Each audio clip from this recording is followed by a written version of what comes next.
Hey guys, welcome back to a special episode. This is actually not an on-off topic episode. Um, this is like I said, it's a special episode. So this is actually about one of the like gotcha games that I play, and it's by Square Enix. So if you guys don't know it, this mobile gotcha game is called Kingdom Hearts Union Cross.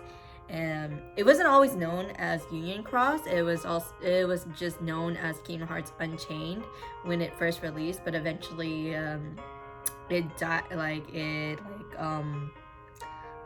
diverged into what it is today. So this game is made by Square Enix, and Tetsuya Nomura had a hand in all this, and it had been going on for basically 6 years. I don't remember the exact date that it released, but I know that I've been playing this since I was like a junior in high school, and that was 2015, literally. So I've been playing this game for 6 years long, and this shows you can be dedicated to a mobile gacha game for a very long time. I mean, I've been playing Fire Emblem Heroes, literally I've been playing it every single day ever since it released in 2017, and I was a freshman to a sophomore in college. So I've been playing that game every single day for 4 years now. 4 years? Yeah. I can't do math.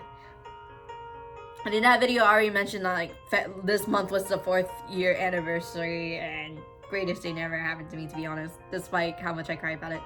And so yes, I have been playing gacha games even before FEH. No surprise there. And it happened to be Kingdom Hearts. Was that my first gacha game? No.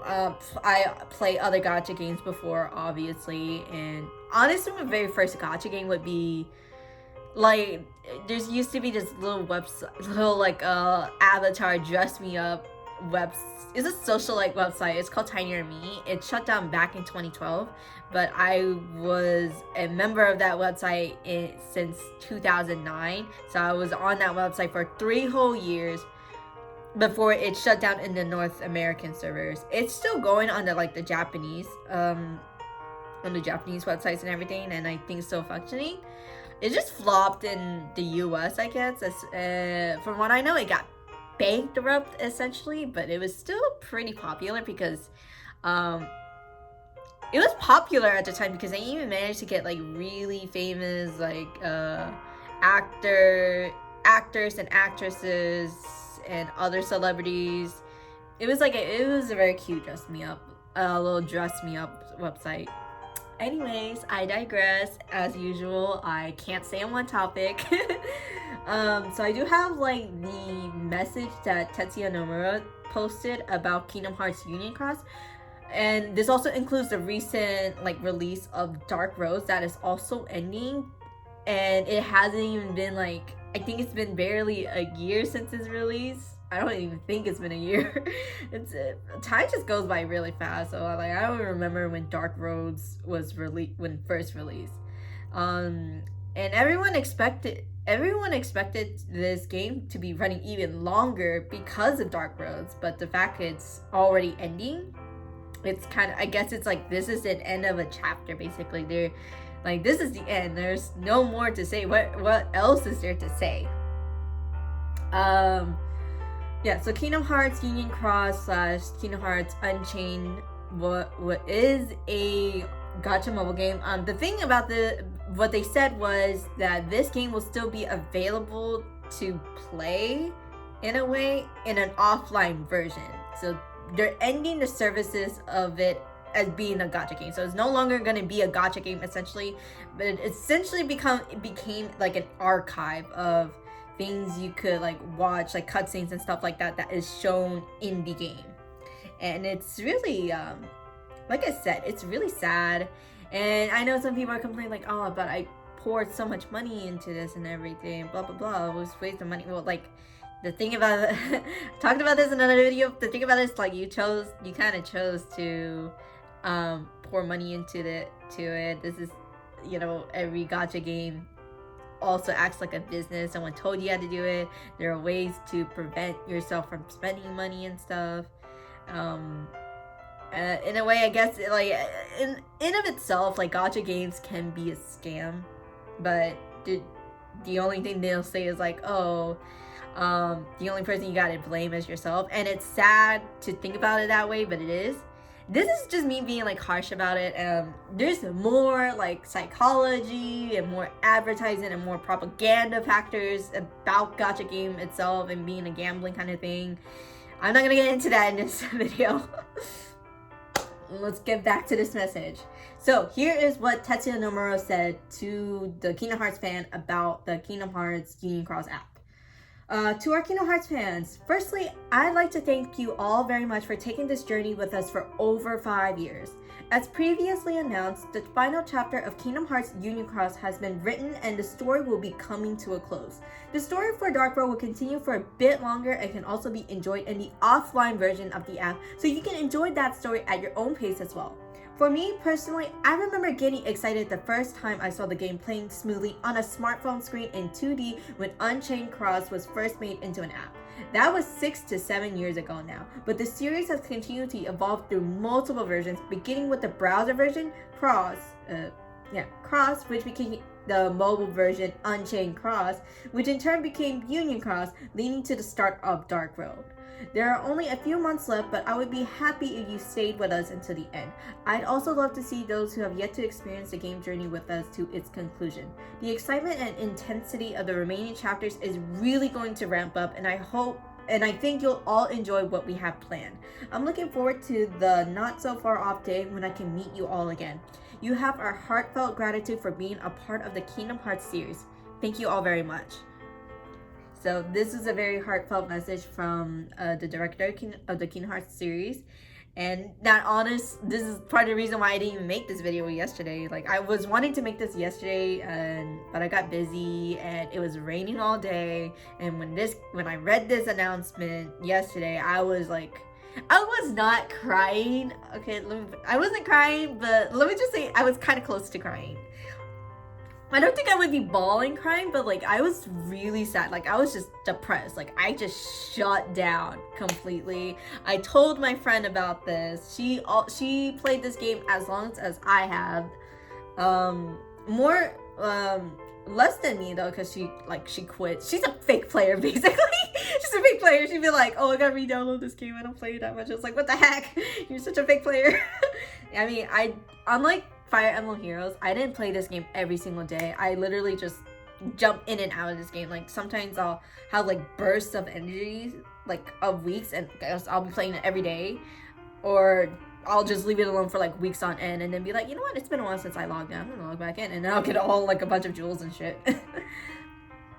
Yeah, I was just so sad because I've been playing this game for 6 long years, and considering the way they had it set up, because the idea of Kingdom Hearts Union Cross, before, as stated in the message, this was known as Unchained before Union Cross, because in Unchained they actually did have like there is a story in the like, I don't even remember, like a good chunk of the first part of the story is the same in Unchained and Union Cross, but at a certain point it like diverges, because in Union Cross, when you keep playing the game, in the first part they keep talking about the Keyblade War, and this is supposed to be literally the origin story of the Keyblade War that involves the Union leaders, and you get we're figuring out what the heck happened before the main story of Kingdom Hearts. This is literally the prequel of everything, essentially,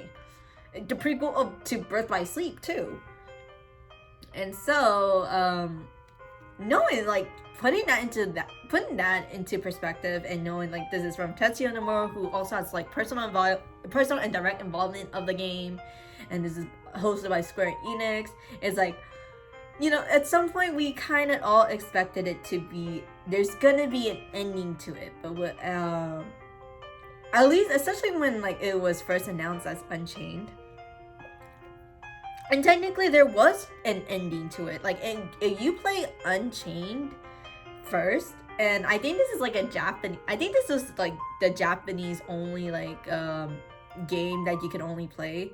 and then when it was released as Unchained Cross, that's what was like the North American release. And I think it was supposed to like follow the original version of it, but I guess it just expanded or something like that. I don't know. I'm not a game developer, or at least I haven't like I didn't research like that in depth about it. Anyways, moving on. There was like a set ending, and the set ending of Unchained was like the Keyblade War. The Keyblade War happened. Alright, it happened, but when Union Cross, when they changed titles to Union Cross, you never see it, you don't even play through the Keyblade War until finally they just there's like a little like special event quest you could do, you could play it as, and it's literally in parts 1, 2, 3, I think, something like that.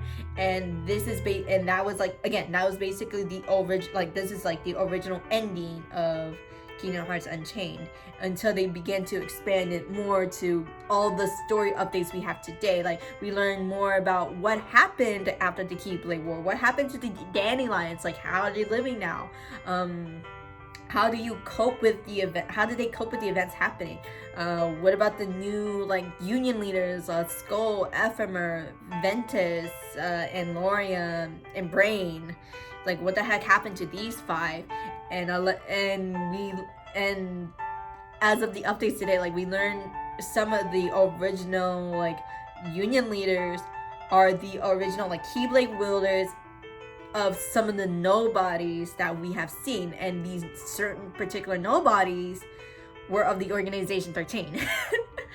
And so it's like it was such a big mind blown when we were like, especially Loria, because everyone was like, Marluxia?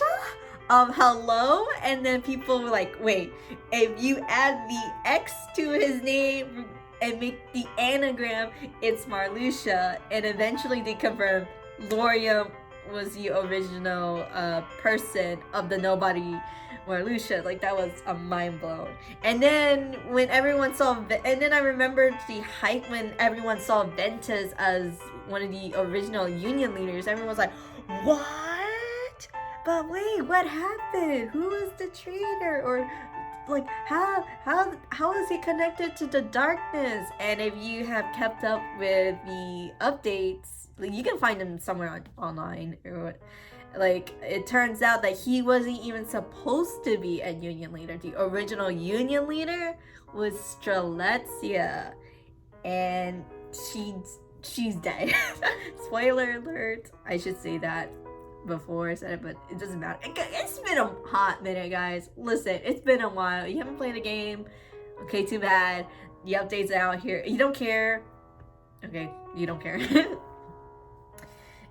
It was a journey with this game. I guess even though I knew, and a lot of other people also knew, that this game was going to come to an end at some point. I think in a way it was like, we didn't expect the game to end so soon, and then we're like, wait, it's been 6 years. This isn't soon. But that's the thing about like how long it's been. Like, we say it just didn't feel long enough, basically. Especially personally for me, like, I didn't even realize I was playing this game for 6 whole years until this announcement, because I was like, wait, this game released back in 2015, and I was literally doing the math. I was literally doing the math in my head, and I was literally like pinpointing the exact moment when I first started playing the game, and I was like, holy crap, it's in 6 years. And I went to my friend, like I said before, and I was just like yelling, screaming, like, I can't believe this is ending. I wasn't bawling, guys, but like I said, I was very close to bawling, and I was just really sad and shut down.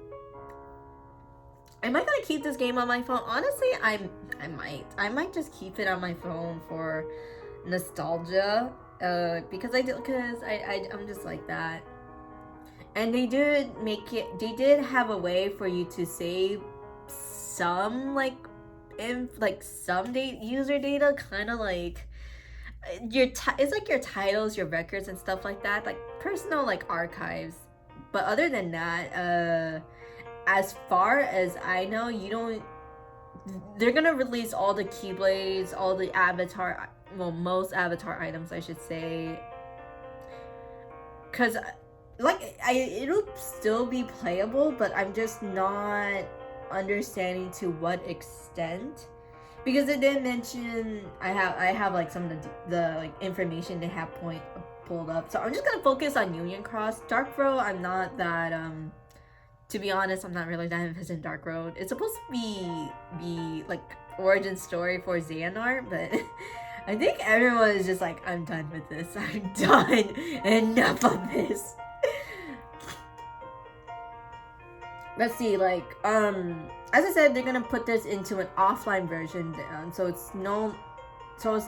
there's no like PvP, there's no rankings, there's no any of that anymore, and that's what they mean by end of service. And they also included, like, they also mentioned like, oh, you can't buy stuff anymore, which makes sense. It's an offline version. Why do you need? Why they're taking out the entire gacha aspect of it, mainly because they're no longer updating this game. They're no longer going to be like supporting this game in a manner of speaking.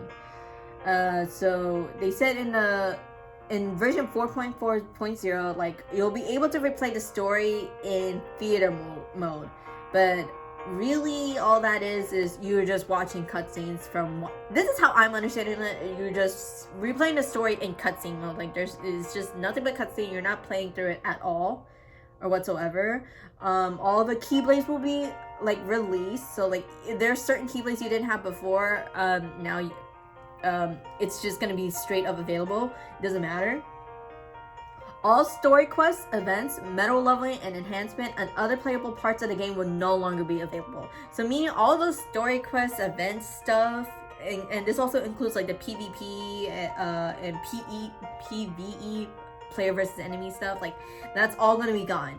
Like, so this is usually all the classic, like, this is more of the classic stuff you would see from a, gacha strategy. I call it strategy game, but it's not really. There's some strategy to it. Strategy, MMO style game, like, that's all gone, essentially. They did have mini games, but I personally didn't play it. I didn't really play the mini games that much, but a lot of people did love the mini games. They did mention the mini games that they included in Union Cross will still be available to play offline. And as I mentioned before, they're gonna have like a little like save user data, which is basically all your like records and stuff. And that's it. That's all you're gonna have for Union Cross. As for Dark Road, I'm not gonna cover that, to be honest. It's just it's insane. It's insane. From what when they said they're ending service for Union Cross in April, I don't know the exact day. Some people have said April 30th, so I'm just gonna go ahead and say I would assume by April 30th it's done. On May 30th is when Dark Road is gonna be done. So there's still gonna be a story update, but it's essentially like the last story update for this game. So last story update for Union Cross should be in April, and the last story update for Dark Roads will be in May. And everyone is kind of like anticipating it and under like kind of like at the edge of their seats. I think at this time they're no longer like selling like things that you could buy, like the VIP stuff that people invested money in, buying jewels, that's the currency, things like that. They did mention like until the end of service, any like current jewels you have right now, you can still spend. That's about it. I don't know what else they're gonna have.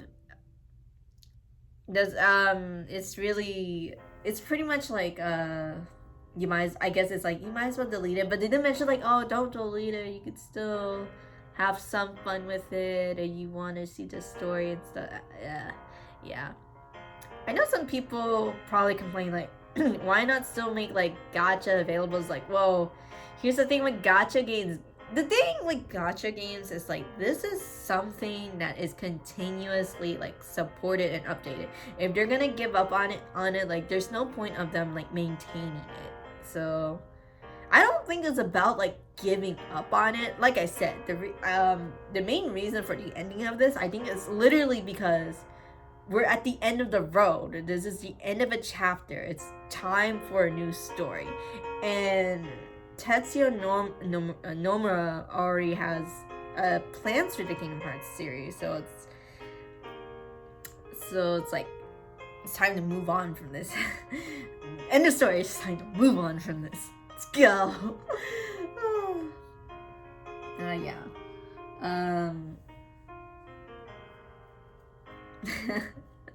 This music's actually kind of fitting right now of my mood. Is this? I don't know what song it's like. It's like a bunch of piano cover songs.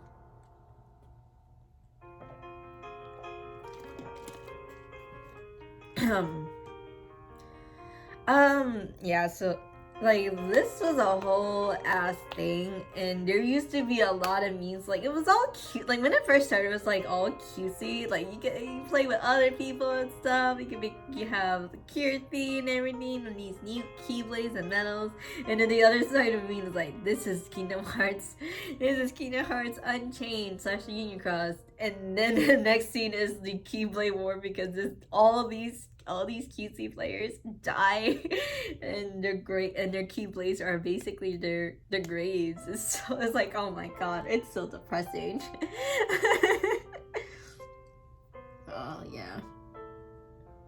yeah, but I guess you could say, like, even though the way it plays is very competitive and stuff. Did I say repetitive? Even though the nature of this game is repetitive, it was still a fun pastime personally, and there is a sense of like an emotional connection I have with it, especially playing it for 6 long years, and for it to finally it's finally ending in basically about 2 months. It's like, it's such a surreal experience. Personally, for me, it's a surreal experience, because now I'm kind of like, damn, I don't know what to do with my life. Since especially like for 6 long years, it has been part of my routine. Like even though like I drop it now and then, I'll come back to it and be like, what's going on now? And now that I'm no longer gonna have that after the next 2 months, it's like, yeah, I don't even, like, I think it's just gonna be like a shock factor to me every single time I log back into the game, and it's like, wait, there's nothing going on because it's over. And that's part of the reason why that kind of makes me cry. It's like, it makes me so emotional that I want to cry. I'm not gonna cry on video, relax. That'd be embarrassing for me, to be honest, crying on video. If I cry on video, I would probably just stop. It's like, don't look at me.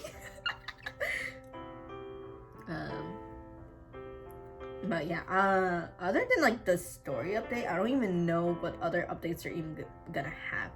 I don't think they're gonna continue like making new events, because that'd be pointless, especially if they stop doing like sales and stuff. And it kind of makes me wonder, is like, dang, how is it gonna feel when Fire Emblem Heroes end? Is that ever gonna end? Is Fate Grand Order ever? I don't even play Fate Grand Order anymore. I don't think that's ever gonna end. And then imagine when Genshin Impact ends. That's probably gonna be like the saddest day ever. But then it's also like, the day Genshin Impact ends is probably when I die. It's just a surreal like thought to think about when something's ending. Yeah. What's the point of me making this video? Well, for me, just as ramble on about. But I think the other point is that I kind of want to think, like, I'm thankful for this. I'm thankful for this game. This has been part of my pastime. This has been part of like my life for 6 long years. Yeah, it's a game, but it's just you know, it's like the memories I've made with it, because it's also a way for me to connect with other people. Like, so like one of my friends, and she's like my best friend of my life, and you know, like, games connect people. Alright, and it's something to talk about, it's something to have fun, and something to make memories with. Haha, that's one of the themes of this game. Haha. No, anyways. Yeah, so I am very thankful to this game. Thankful for Tetsuya Nomura for making this game like be what it is today, and I am looking forward to whatever project he has next for the Kingdom Hearts series. Even if it's not the Kingdom Hearts series and something completely new, I'm all up for it. Will I think there's gonna be anything like Kingdom Hearts Union Cross, or like things that's already not out there? Honestly, like the thing with like unique gacha games like Kingdom Hearts and Fire Emblem Heroes is like, I don't think there's plenty of knockoff and rip-off games that acts like the original, but that's all it is. It's just a knockoff. It will never be like the original. So so another new thing could come up and be like super similar to Kingdom Hearts, and it could be legit, like it can be a legit thing and its own unique thing. But other than that though, I don't think there could be anything that could replicate what Kingdom Hearts Union Cross was. And it would be similar, and I would be saying the same thing about Fire Emblem Heroes. Like if that were to ever end and a new gacha game came up, not necessarily replicating Fire Emblem Heroes, but there's like certain aspects, similarities, mechanics similar to it, I would again say there is nothing that could ever replicate what Fire Emblem Heroes was. So yeah, so the same thing applies to any gacha game that you may play or whatnot. Same thing with like Fate Grand Order. Like if that were to ever end, it's like, would you? And another new thing, so I don't think it would never be the original. It would never beat the original, or it would never be the same thing. It's gonna be different, and that's okay. And that's okay. Like different is good, and some different is unique. It's fun to explore. Take like Genshin Impact, like it's technically one of its kind. Like people are still, it's still insane to think about. Like Genshin Impact is a one of a kind. Like what I think makes Genshin Impact one of its kind is like it's a free game. Like you just give up like memory space just to play this game.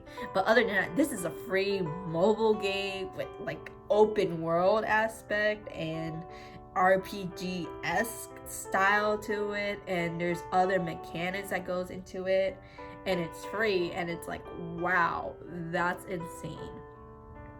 I've seen like advertisements for Honkai Impact, and I was just like, dang, MiHoYo goes hard. MiHoYo goes hard for free games. Damn, I guess their revenue comes from like the gacha aspects, and it's like, you know what, that's fair. But plenty of people love it. People are spending money in it. People are having fun. They're making memories. They're making connections with other people. The only thing I probably complain about Genshin Impact is like, y'all need to fix your censorship. Like, what is like? Every time I talk to people in chat, it's like so.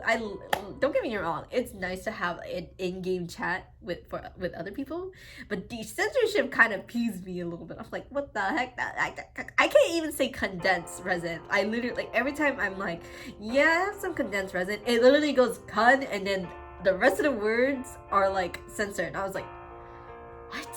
Apparently the word dense is like censored, and I was like, I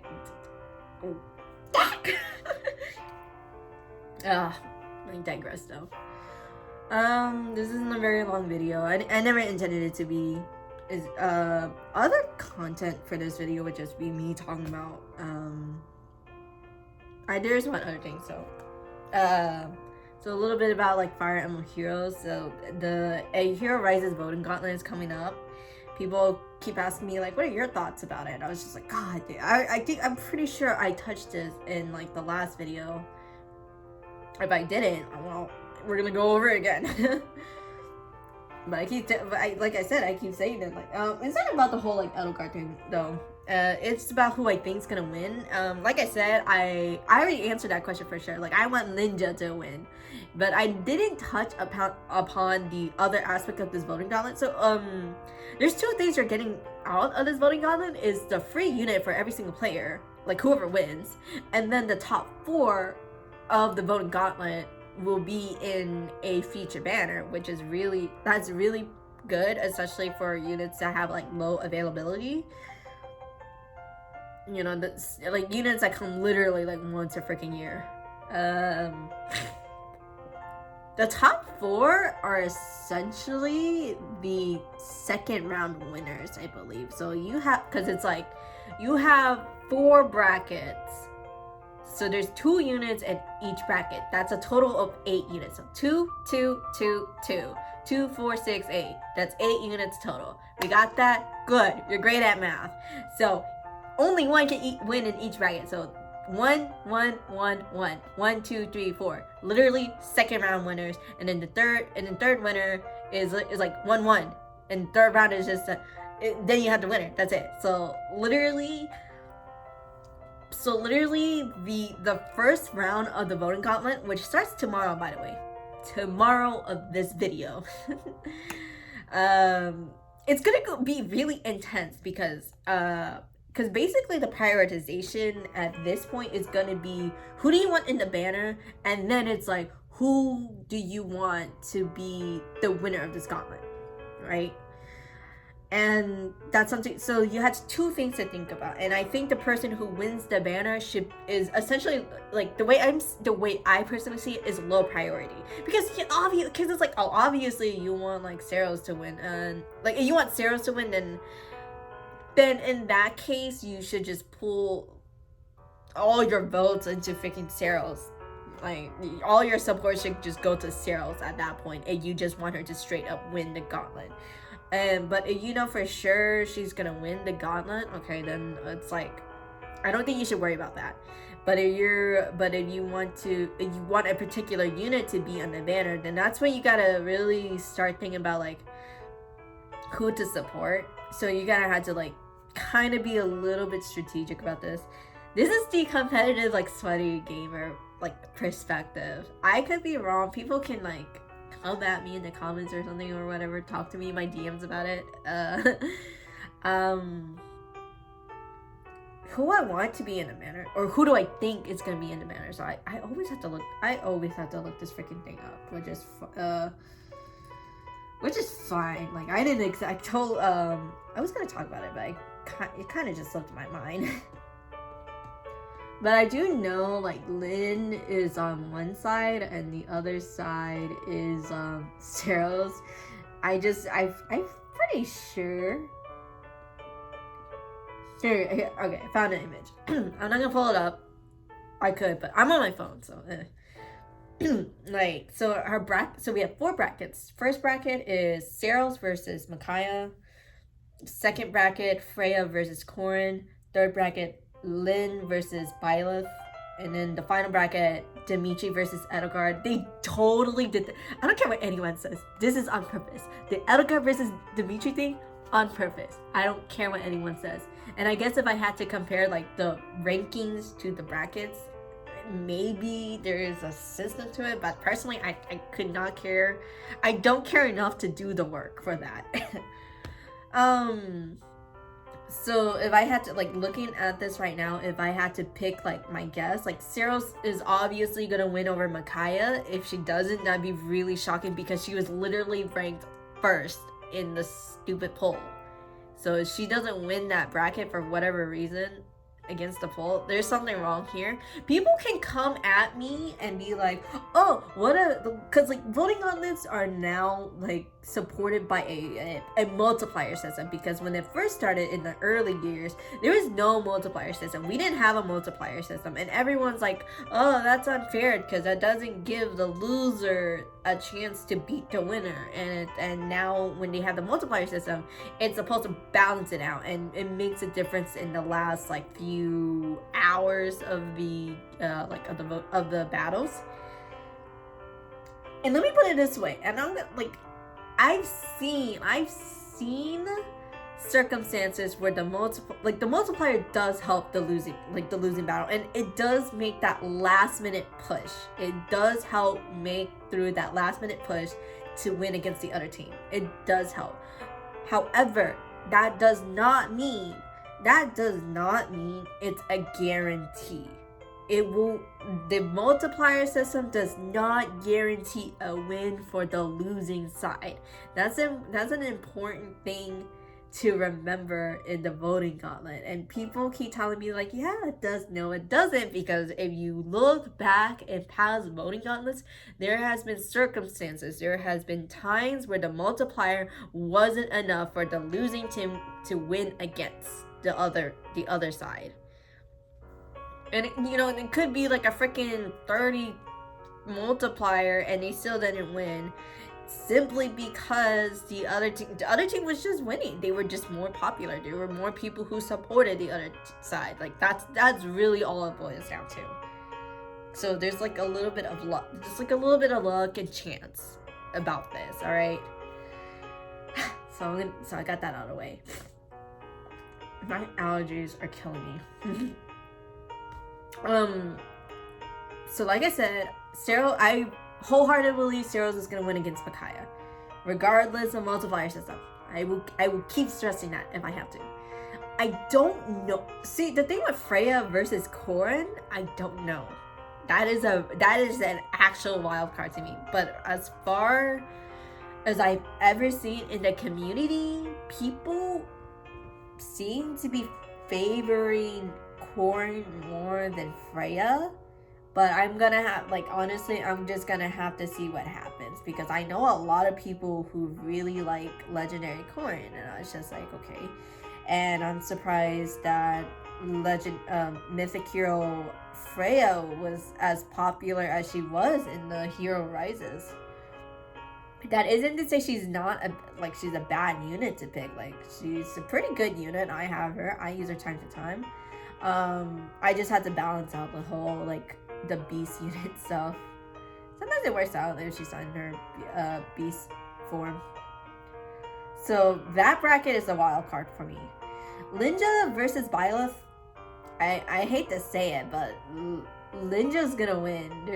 I wholeheartedly believe that Linja's gonna win over Byleth. Like, if I'm just gonna base this off the rankings, like, when the on-turn results came out, Byleth was ranked 10, and she barely made it to rank 8. I don't remember the exact numbers of how many votes she needed to get there, but she is literally borderline. Because otherwise, I think if Biden wasn't here, Brave Dimitri would have been here. And then we spark a whole argument about the whole Brave Dimitri versus Legendary Dimitri. And it's the same argument with the whole Legendary Edelgard versus Brave Edelgard. Why would you pick Brave Edelgard over Legendary Edelgard? Blah, blah, blah. It's a whole ass argument, a whole ass conversation I'm not gonna get into again.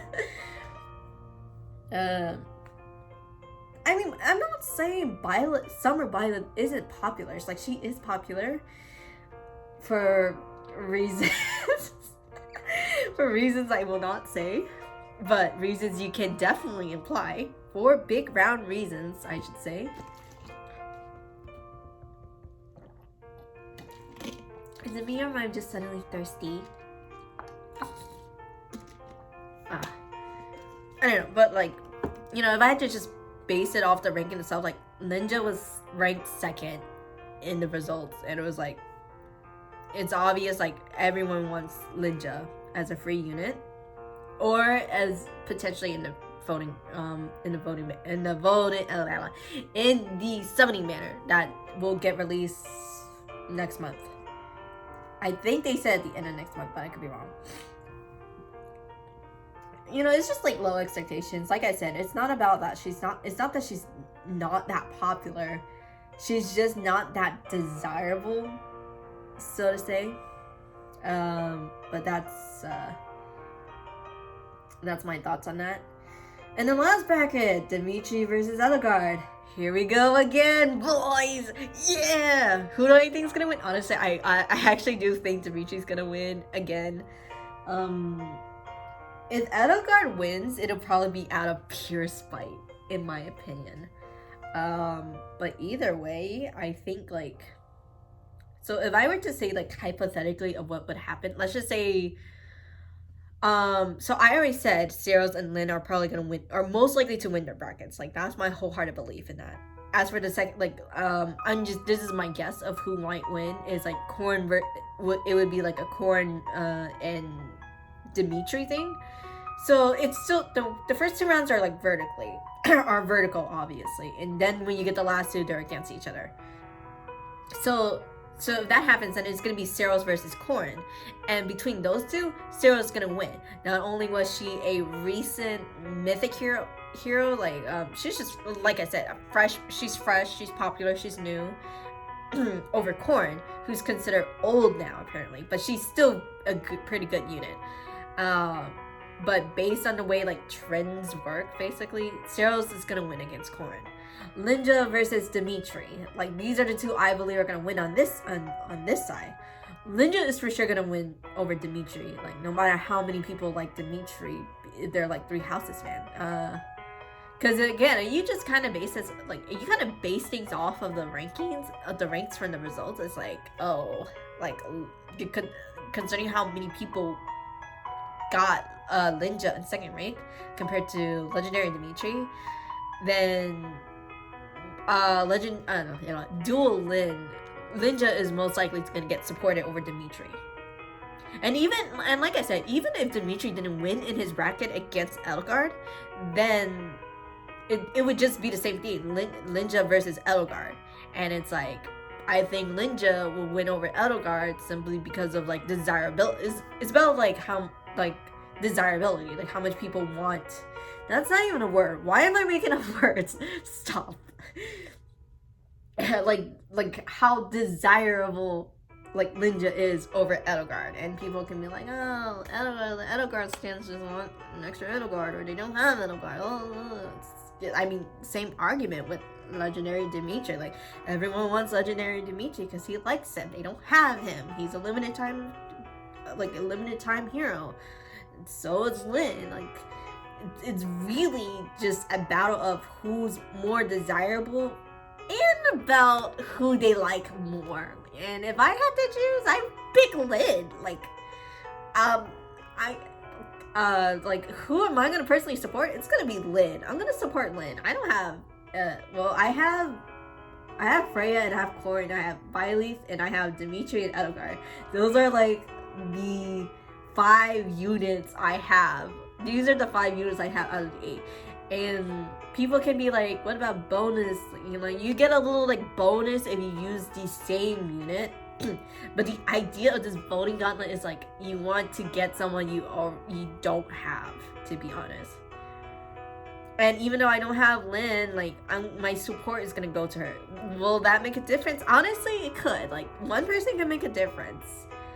And this applies to real life circumstances, like people who vote, like voting in real life. One vote can make a difference, guys. But I won't get into that. But yeah, that is my thoughts about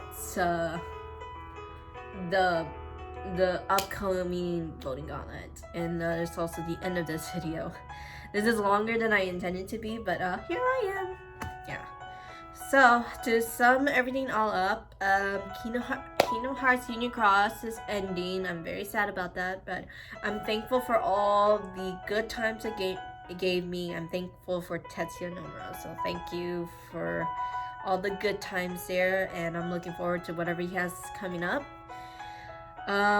Good luck on the voting gauntlet, everyone. I hope we get someone who everyone wants, whether it be something or someone. Have fun, don't hate on others, be respectful, and yeah, that's it. Anyways, you made it throughout this video. Thanks for watching, and have a good day.